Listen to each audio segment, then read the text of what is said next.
Hello everyone, thank you very much for your patience. I know it's been a long session, so I will try to make this as interesting as possible for you and as relevant as possible for the talk and the conversation that we have here over the past few days. You can see on the slide that is here is Konstantin's name, because this research project we did together between me and him, that was back in Russia, in Moscow, because originally I'm from Russia. I grew up in St. Petersburg.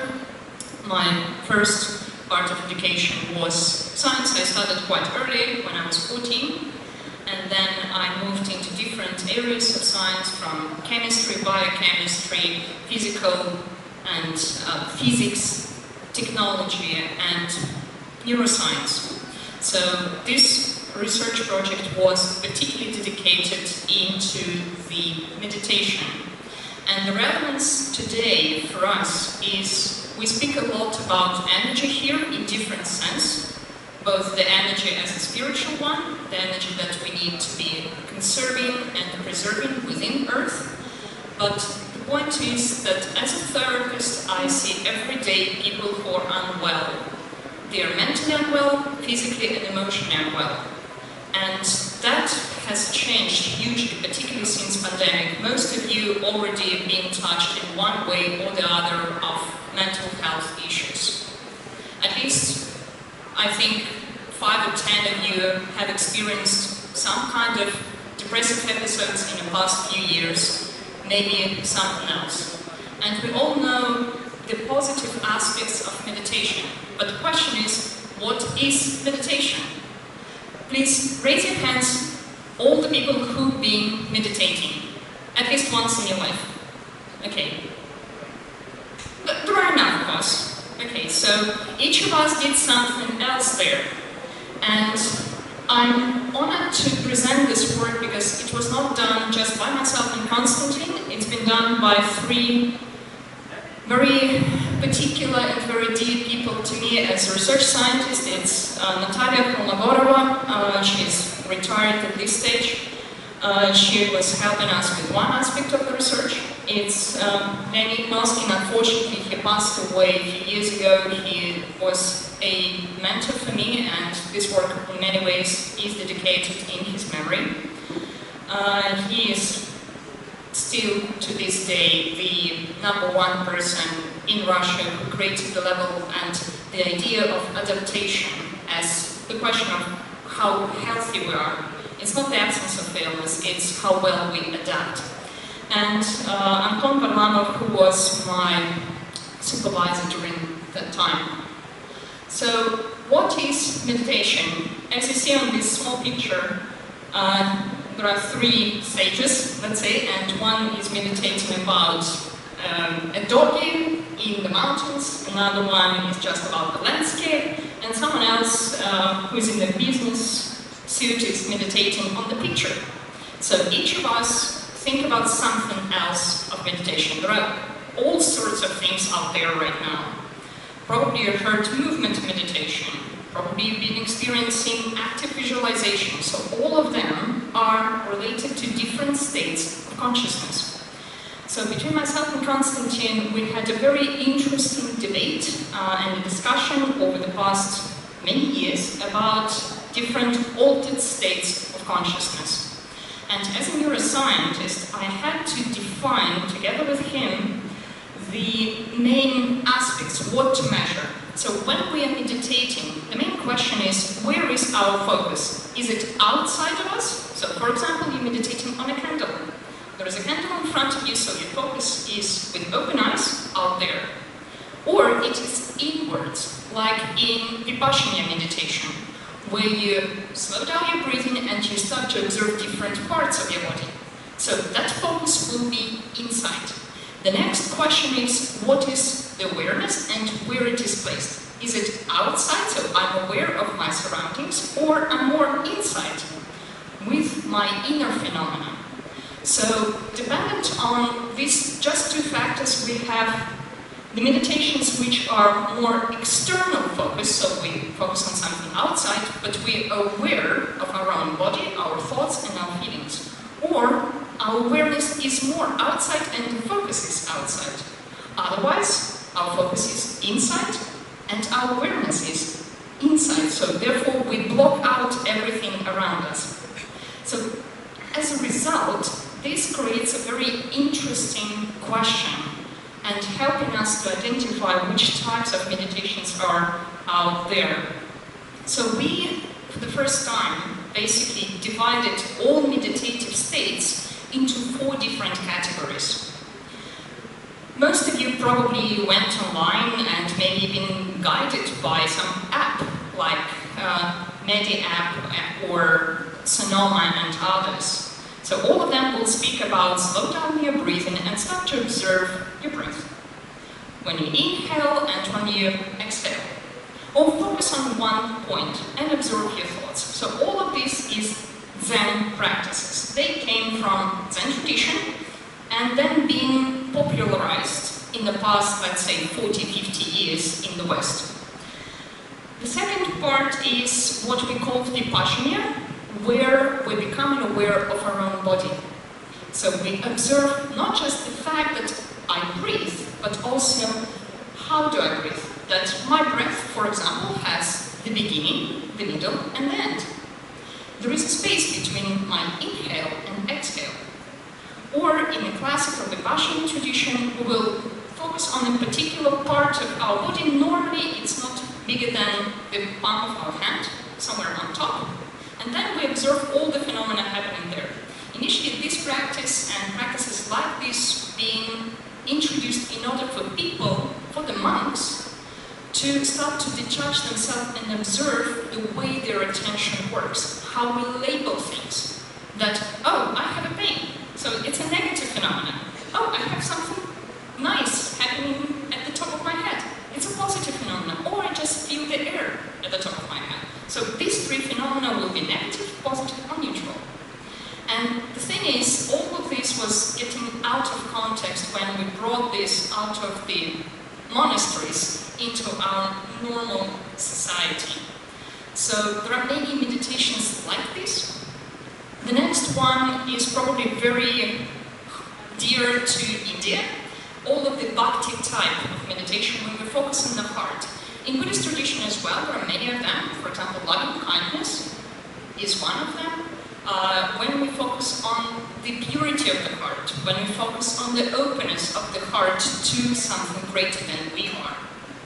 And then the Dzogchen practices, which are encompassing all. So Dzogchen as a tradition was there even before Buddhism. In fact, it is very well connected to Bon tradition.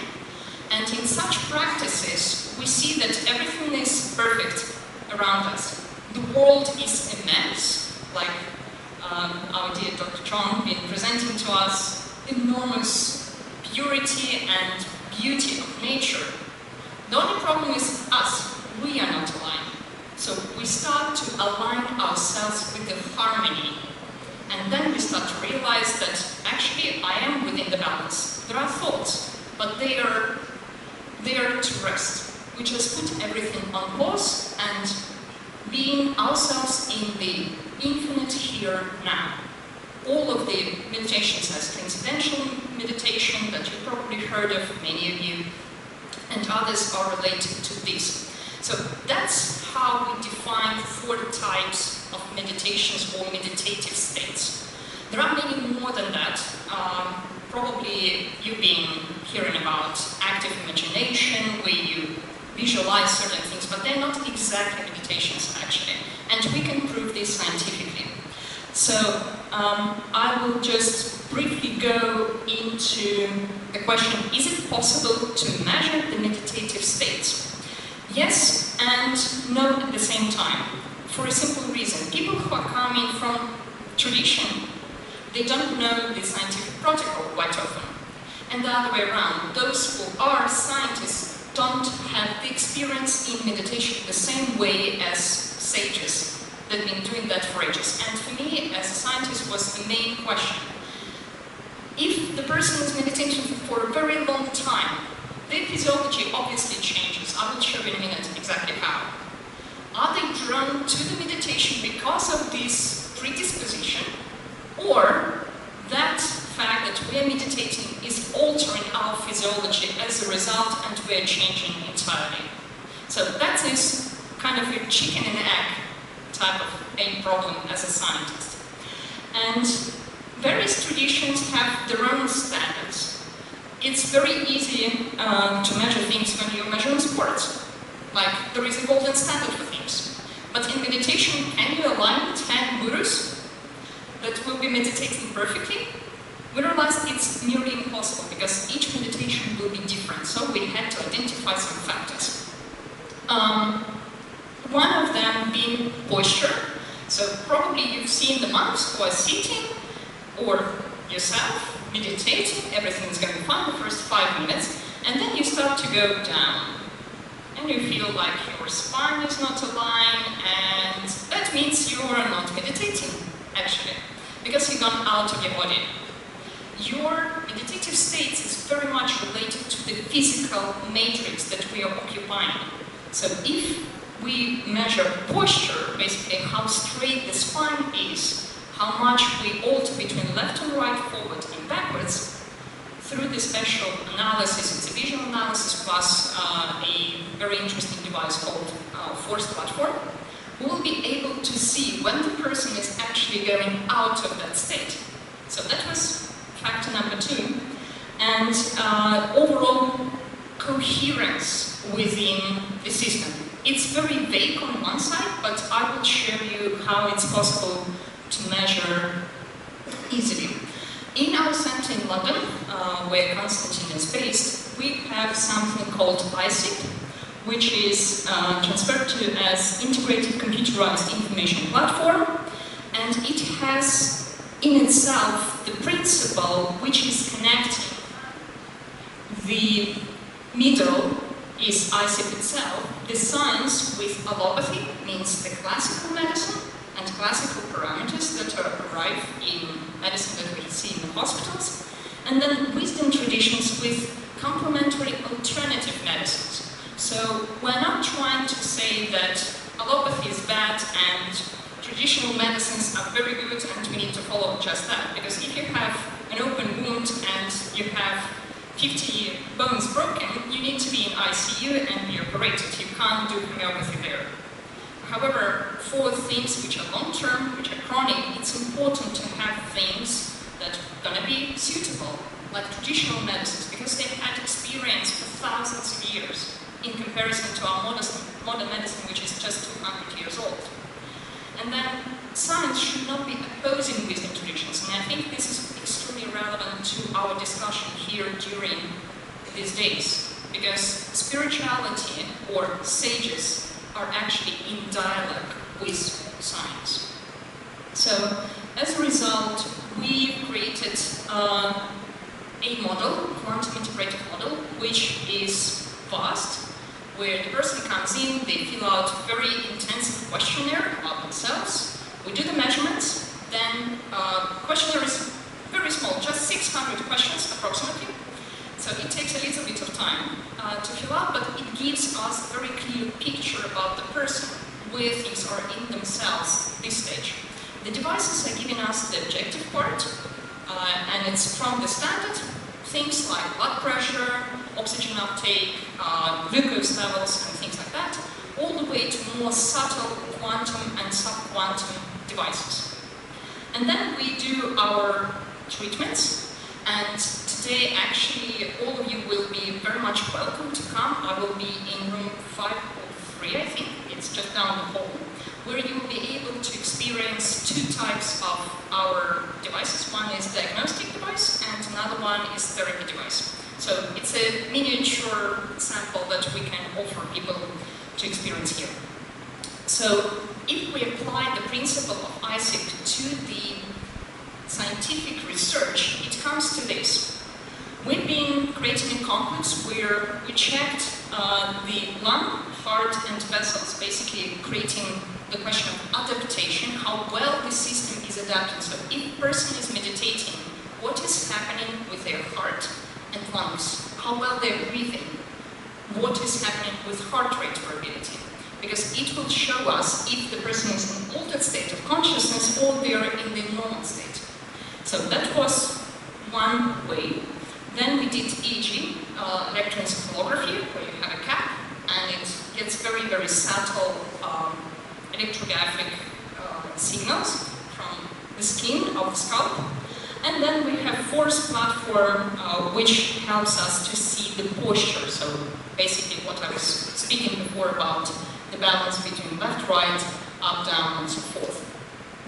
So this is, I will just go briefly, that's the example of the device which is called spiroarteriocardioarrhythmography, or SACAR for short.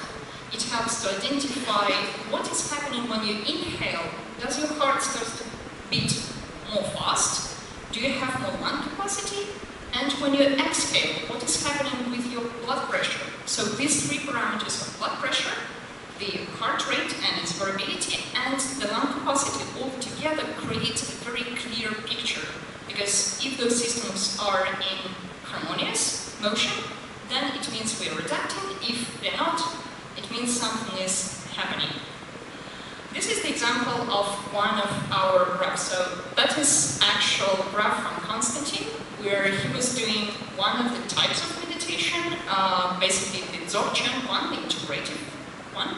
And we see that throughout inhale and exhale, the heart rate is almost minimal.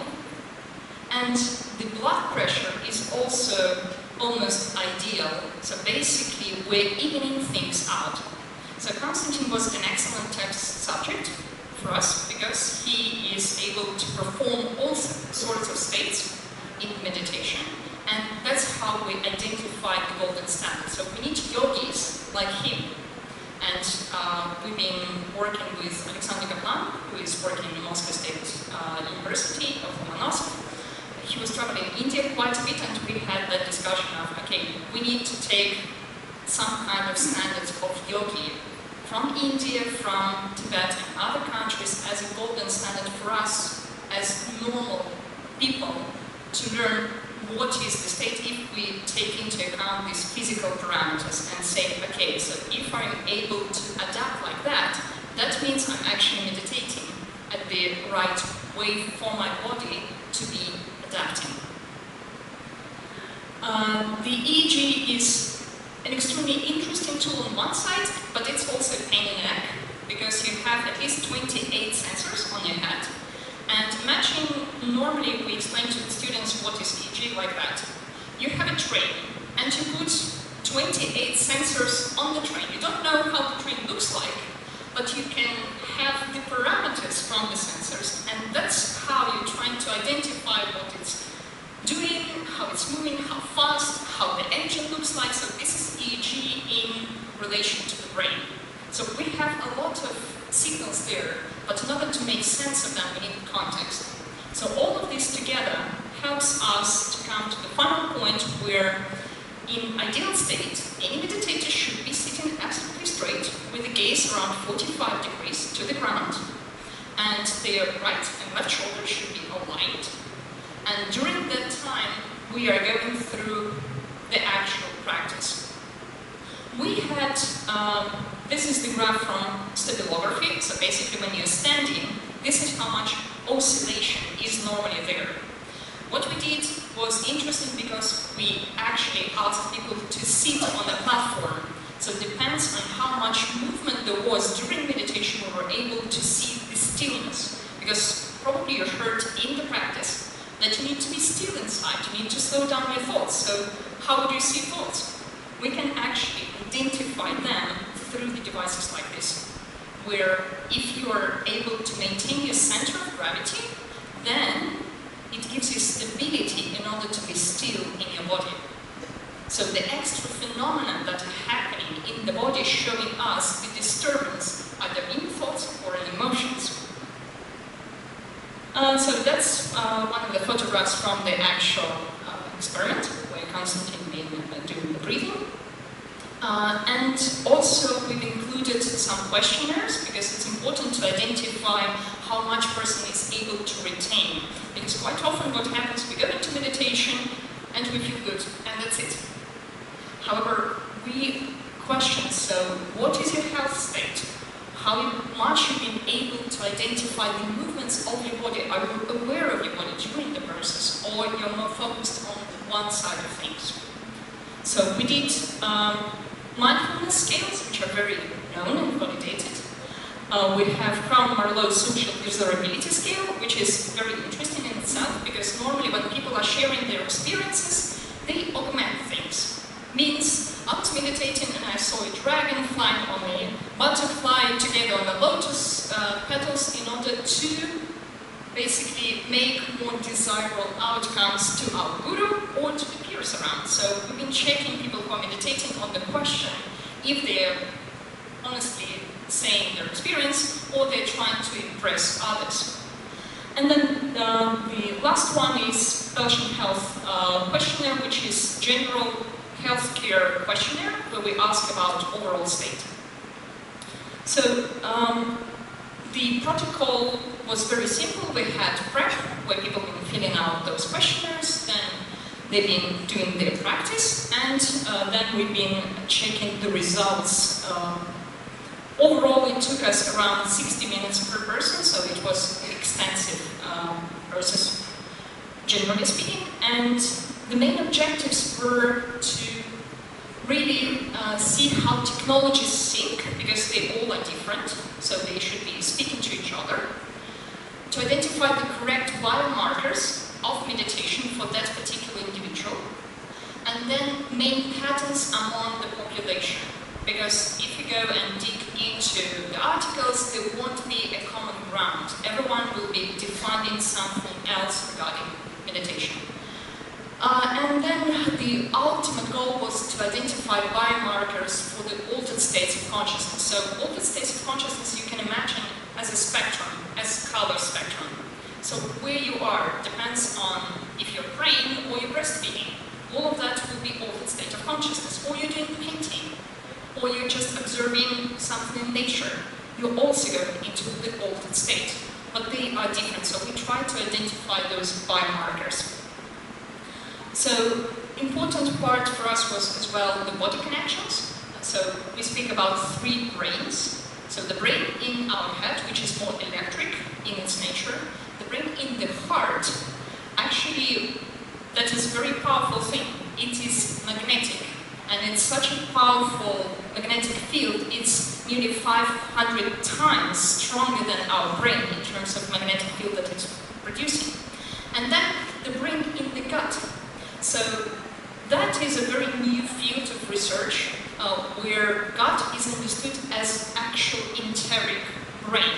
Literally there are millions of neurons down here in our belly, trillions of living organisms, and they live on their own and support our mental health.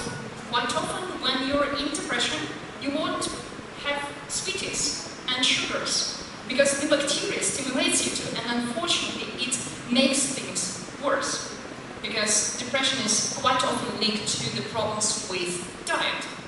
And we all eat, for example in India we eat a lot of rice. So how does this affect our biome? That is a very, very good question.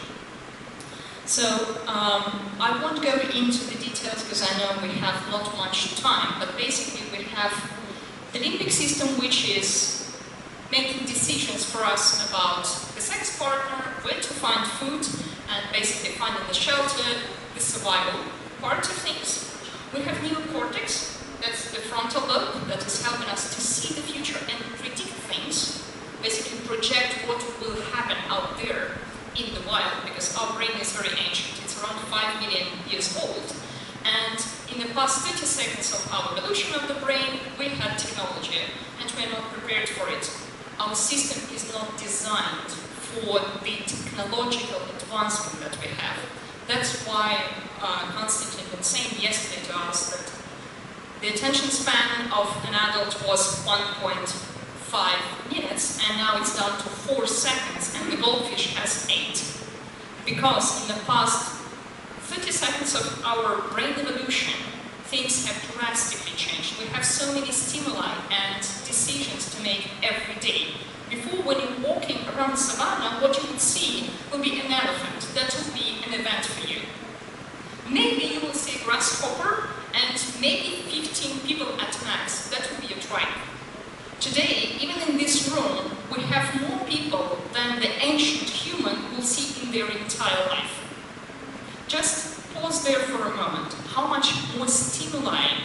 receive different smells, different sounds, things that were not introduced before. Even the light that we have, which is very artificial, is stimulating us in a very unnatural way.